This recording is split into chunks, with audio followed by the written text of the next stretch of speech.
Here's the situation on Wednesday, September 11th, 2024. Before the updates, I request all to please subscribe to this channel to get all the latest and continuous updates and show your support. This will keep me motivated to create more in-depth videos about the war. Since I am a beginner, please share your suggestions of what you would like to view. Thank you. Now coming back to war updates. The Ukrainian Air Force said it shot down 20 of 25 Russia-launched drones overnight into Wednesday. Russia's Ministry of Defense said its troops have pushed forward 1,000 square kilometers or 390 square miles into eastern Ukraine since early August, despite Ukraine's offensive into western Russia. A Russian freight train derailed in the region of Belgorod near the Ukrainian border after the intervention of non-authorized people, Russia's national rail operator said. No casualties were reported. Since the start of Russia's invasion in 2022, its rail network, key to moving weapons and soldiers to the front lines, has suffered numerous sabotage attempts.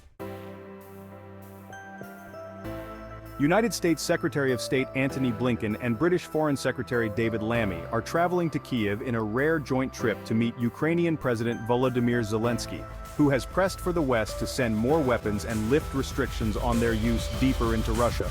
Blinken said the U.S. is committed to providing Ukraine what they need when they need it to be most effective in dealing with the Russian aggression.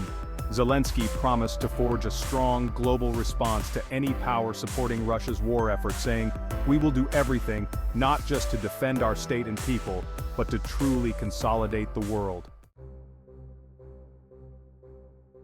Former U.S. President Donald Trump and Vice President Kamala Harris clashed over U.S. policy on the war in Ukraine during their first presidential debate.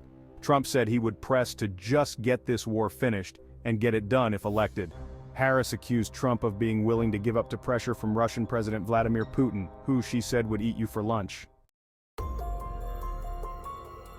The U.S. formally accused Iran of supplying ballistic missiles to Russia for use against Ukraine, and piled more sanctions on the country, targeting ships and companies it claimed are linked to its weapons shipments.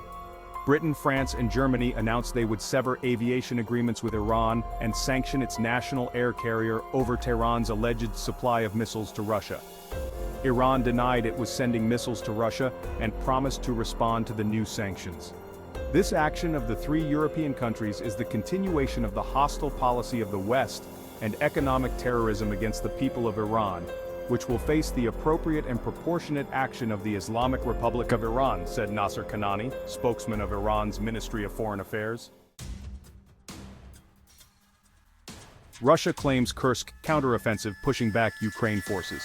A senior military commander says Russian forces have launched a major counteroffensive in Kursk, claiming gains in some territories seized by Ukrainian forces last month.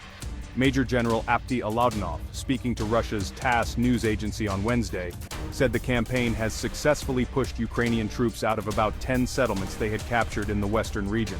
"The situation is good for us," Alaudinov, who commands Chechnya's Akhmat Special Forces who are fighting in Kursk, was quoted by TASS as saying. Alaudinov's claims were echoed by several pro-Russian war bloggers reporting on the Russian counteroffensive in Kursk. Influential blogger Yuri Podolyaka said Russian forces had taken several villages on the west of the sliver of Russia that Ukraine had taken, pushing Ukrainian forces to the east of the Malaya Lochnia River south of Snagost. The statements could not be independently verified, while Ukraine has not commented. The battlefield claims come a month after Ukrainian forces waged the biggest foreign attack on Russia since World War II, smashing through the border into Kursk, aided with swarms of drones, heavy weaponry, and artillery, some Western-made. Ukrainian President Volodymyr Zelenskyy said the attack was an attempt to bring the war to Russia, to force Putin to peace and to carve out a buffer zone to prevent Russian attacks on the neighboring Sumy region.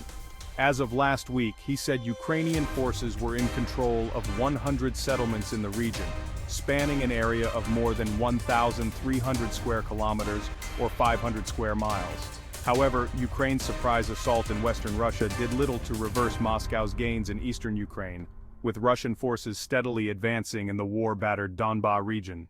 Speaking on state TV Tuesday, Russian Security Council Secretary Sergei Shoigu said Russian forces had only accelerated their offensive in Donbas since August, seizing some 1,000 square kilometers or 386 square miles since then.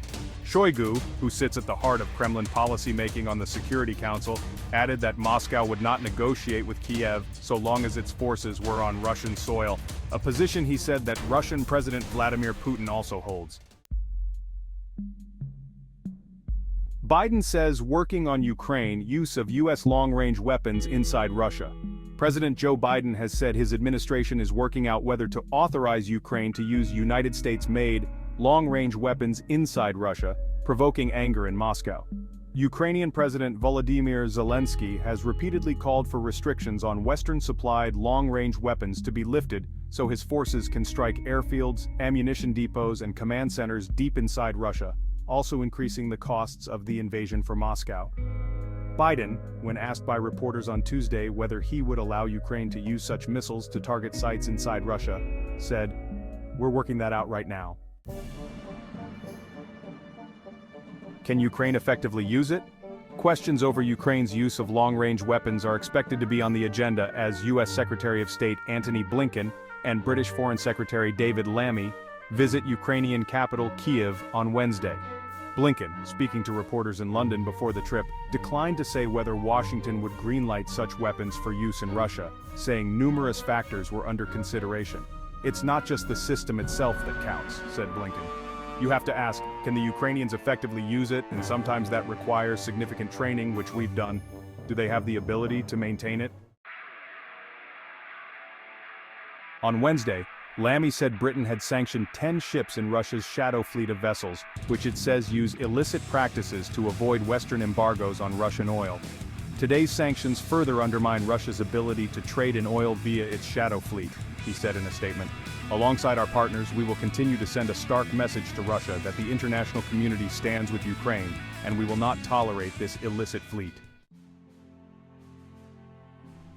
The U.S.'s potential shift on Ukraine's long-range missile usage comes as Moscow's forces keep advancing in the Donbas region, even after a surprise Ukrainian push into Russia's Kursk region last month caught Russian forces off guard. Russia has also escalated its drone and missile attacks on Ukraine in recent weeks, while Ukraine has fired hundreds of long-range attack drones into Russian territory. Later this month, Zelenskyy will travel to the U.S. and will present a plan to Biden and the two contenders in November's presidential election that he hopes will bring the end of the war closer.